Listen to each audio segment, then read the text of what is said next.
The rank function is something that very few people are familiar with, and even fewer actually use it in practice.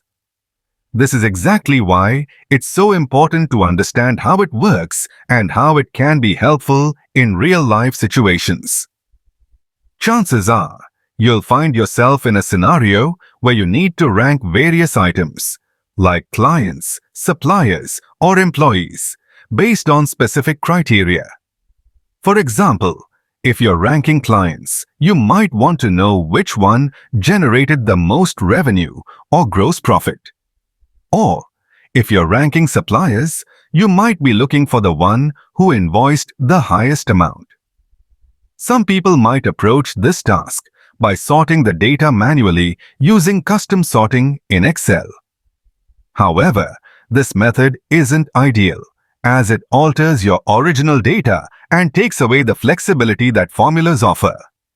This is where the rank function really shines. It's straightforward and efficient. The first argument of the function is the number you want to rank, which in this case would be the first number in your selected range. The second argument is the range of cells to compare the selected number against.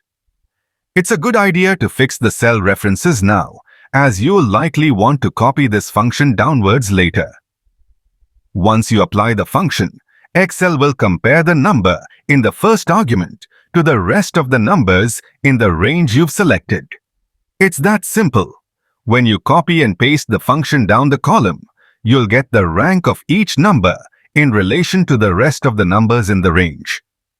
The beauty of this function is that you can easily combine it with other functions, like VLOOKUP, to dynamically transfer this ranking to a different sheet.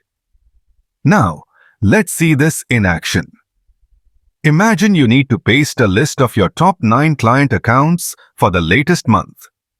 You can use the VLOOKUP function to do this.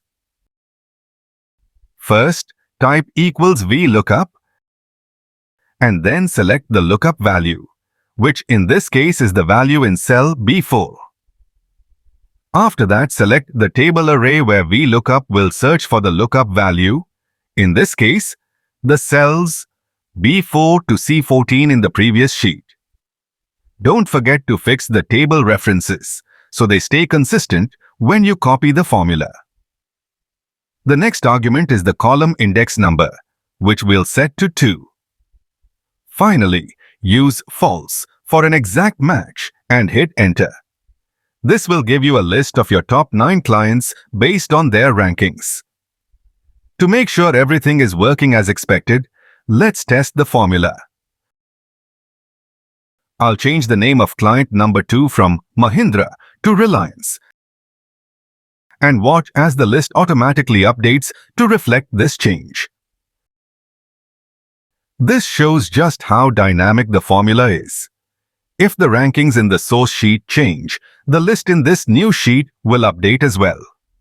Pretty cool, right? It's a perfect example of how using Excel's functions can save you time and keep your data consistent across multiple sheets.